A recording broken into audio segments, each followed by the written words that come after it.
Hi guys, it's just breaking dawn. Today is beetroot harvest day. Until I've just woken up.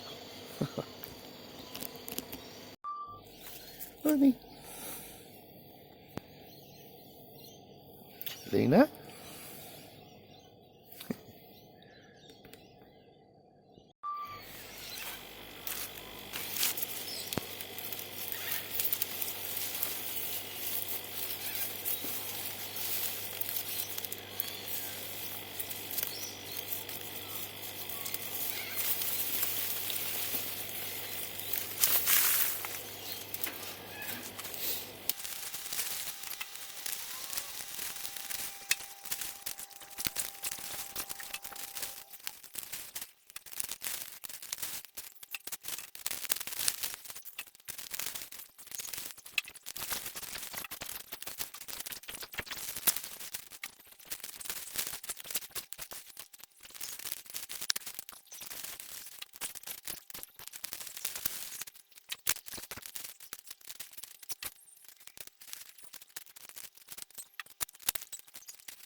Don't ask me what these are. Crossbreed albinos? Who knows? Anyway.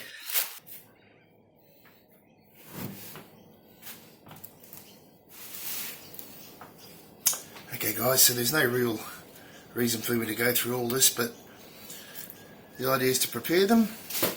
So we leave a bit of the stem on, just like that. Leave this on, ready to, well, wash first of course, and then cook and peel, and then we're going to bottle them. The bigger ones here I'll probably keep for roasting and eating, but the smaller ones, smaller ones like these, they'll be getting bottled or preserved. So then we go through all that process and I'll be back. Okay guys, done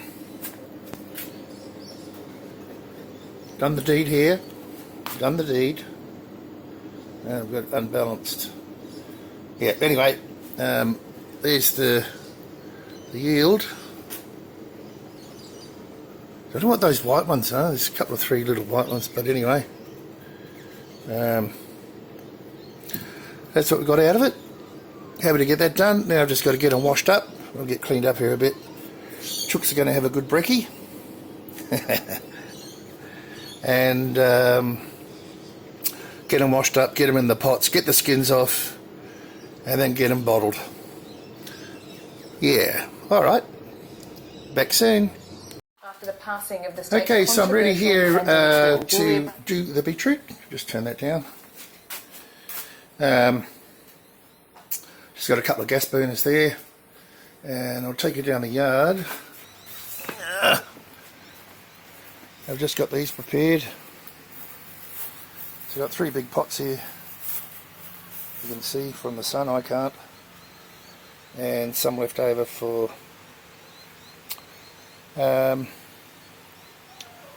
for roasting and whatever. So these 3 big pots are all going to go in pickled or preserved. Plenty of stuff there for the chooks. Anyway, back soon. Okay, so here they are on the burners. Now I'll just wait for them to come to the simmer, and turn them right down, and then wait till the peels just start to slip, and they'll peel really nice and easily. Okay, we'll show you that step as we go. Okay, it's been boiling for a little while here, so I'll just pull one out. It's pretty hot. Oh jeez. Maybe not quite ready yet. Yeah, we'll leave it for a bit longer. See how the skid just slips off? Yum. Yeah, leave it a bit longer. But you get the idea.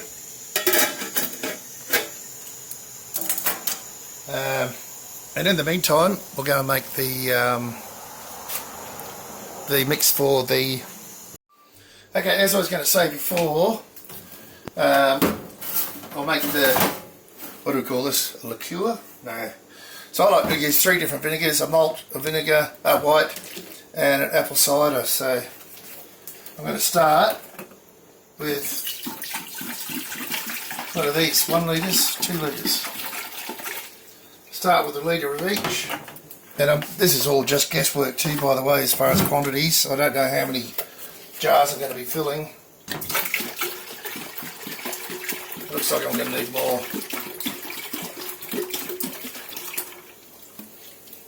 So let's go for 2 litres of each. So I have to get another couple.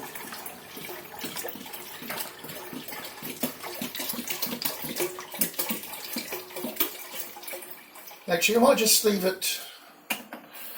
Let's go and get another white vinegar. Maybe a moment.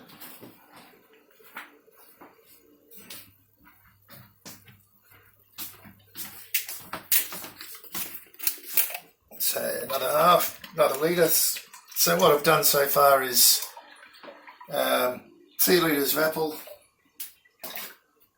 That's close. 2 litres of white. And 1 litre of malt. So, cinnamon sticks. In they go. Mustard seed, you can use the white or the dark. So, put a bunch of them in. Quite a bit actually.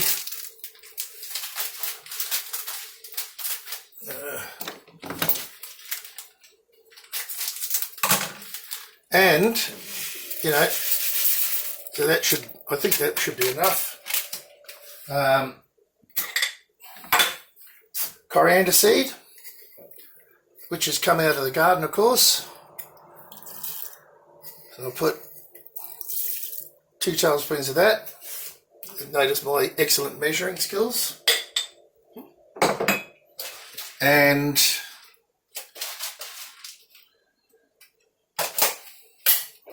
cloves, and I reckon probably a dozen. There we go, you know. Salt, we want about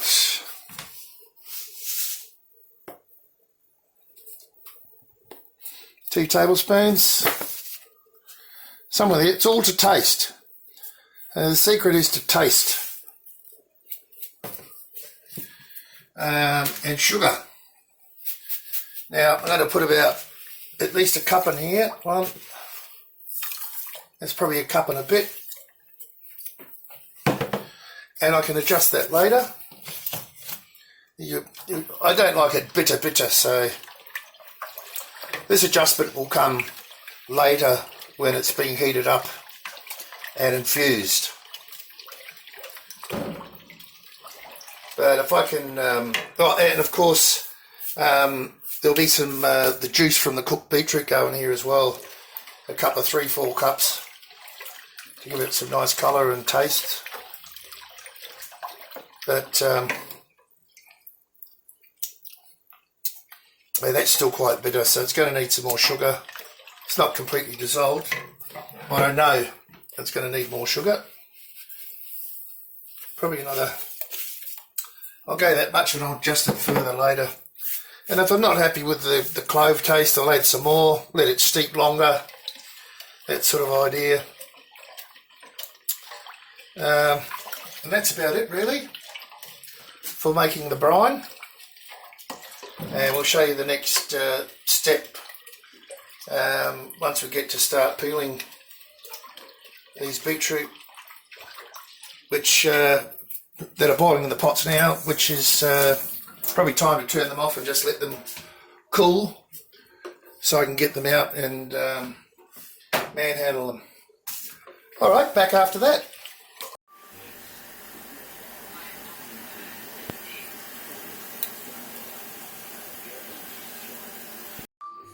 Alright, so we've got a little production line going here. These ones, we just peel them. All I do is just push all those over there. It's pretty easy, it's just like, you know, squeeze and it's done. They come off nice and easy, as you can see. And at Lisa's over here, you'll probably be able to see here, she's putting them in the jars. So it's a labour of love, takes some time and effort. Got gloves on because we don't want to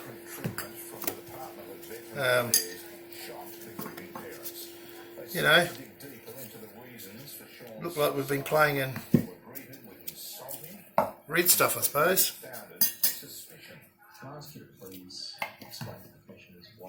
Anyway, got lots of jars to fill, so I will turn it off now and we'll get all this work done.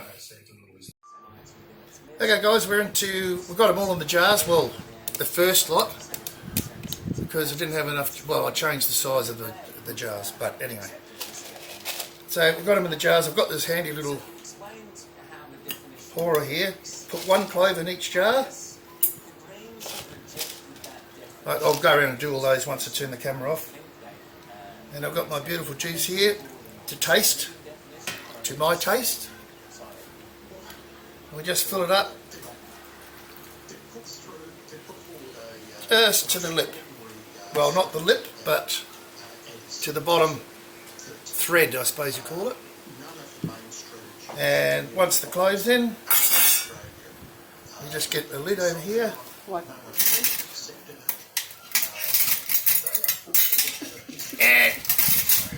Need longer arms. Hope you can see this. Just make sure the top is perfectly clean. On with the lid. Make sure it's sitting properly. And just so it catches. Yeah, and then once they get in the water bath, you can see there's a little, I don't know if you can see that in the camera. You can see a little dimple on the lid. I don't know. Anyway, if you can't see it, there's a little dimple protruding up. That will get sucked in once they come out of the water bath, and then we can tighten these down properly. Alright, let's get ahead and do that. So Lisa's just finishing off the last of the jars here. She doesn't like being filmed. She swore! Oh my god! So we've ended up with 46 jars. They look very nice. Pretty. I don't know if you can see that. I'll try and do it. Yeah. Anyway, it's time to put them in the water bath. Get this done. That's probably the easier bit. It's nearly time for a beer. Okay, so now we come to the water bath. So I've got my pots full fairly well now. I'm just using something to keep them off the bottom. I'll just centre that. Same with this one. It's not far off the bottom, but it's enough. I'll just centre that one, if you can see.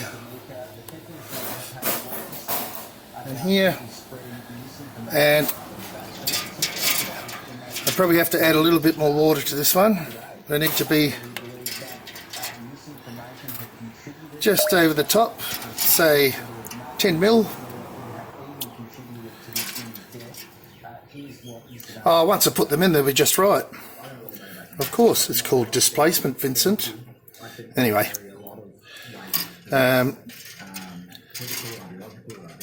So I just want to bring them to a gentle rumble of a boil. And here we go. Looks like we'll get 3, 6, 7, 8 in each one. I wish there was more. Let's do the other one. Well, I can't do it with two hands, with one hand. So I'll come back after I get the other one full. Okay, so I've got them in the pots now, and you can see it's probably a centimetre of water over the top on both of them. So about that much. About that much there. So let's turn them on. And I'll show you once they get to a boil what goes on. That's if it wants to turn on.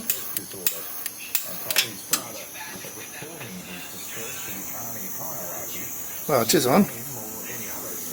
Right, they'll adjust those later. Get this one on.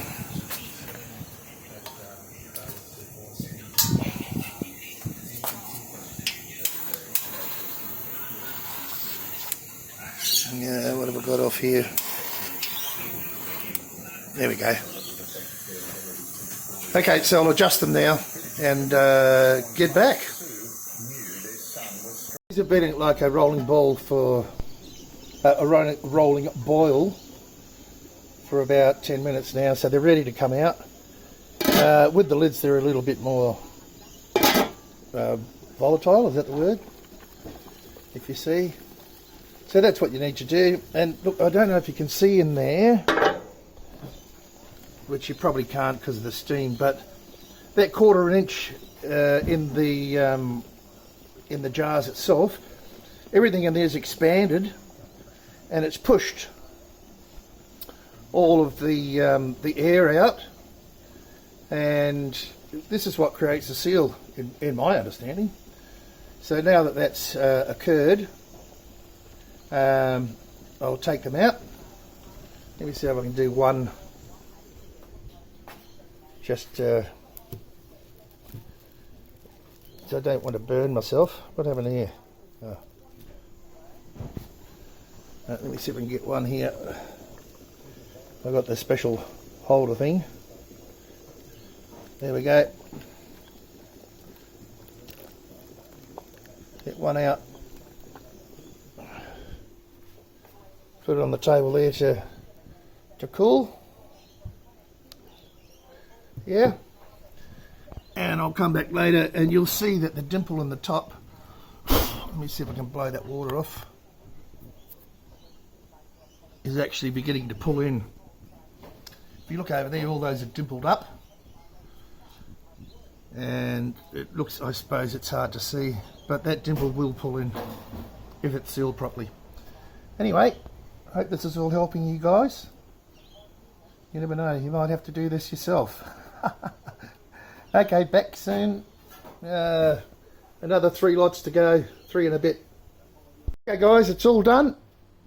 46 jars.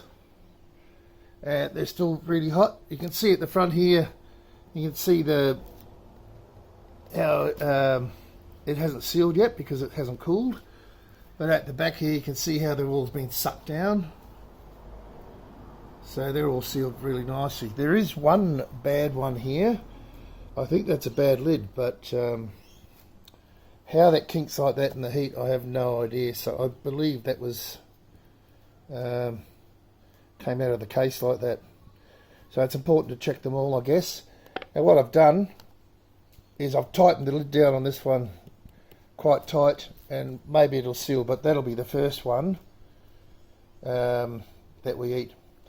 But it looks like where that anomaly is, looks like it's kinked there or being damaged somehow.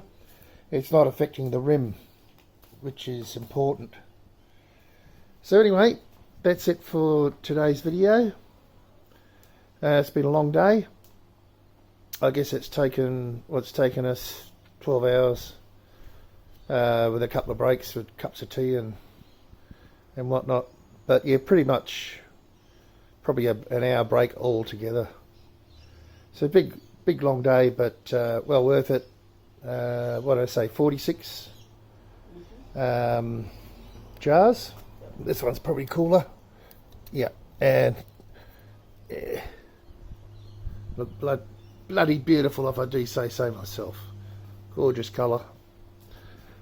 So, you know, there's enough there for a year plus. And, you know, if you do enough, these will last 5 years at least. I've eaten them. I made a really big batch way back in the day, and I've still got some bottles, haven't I? Mm-hmm. Although they don't look fantastic. Actually, I'll go and get one and just show you, and then I'll end this video. Okay, here's a bit of history. This is a red cabbage pickle. Nothing wrong with them, and they're quite nice and deep. Now these beetroot and these tomatoes were made the same year. They're not in the fantastic shape, but I guarantee you that these are way over 15 years old.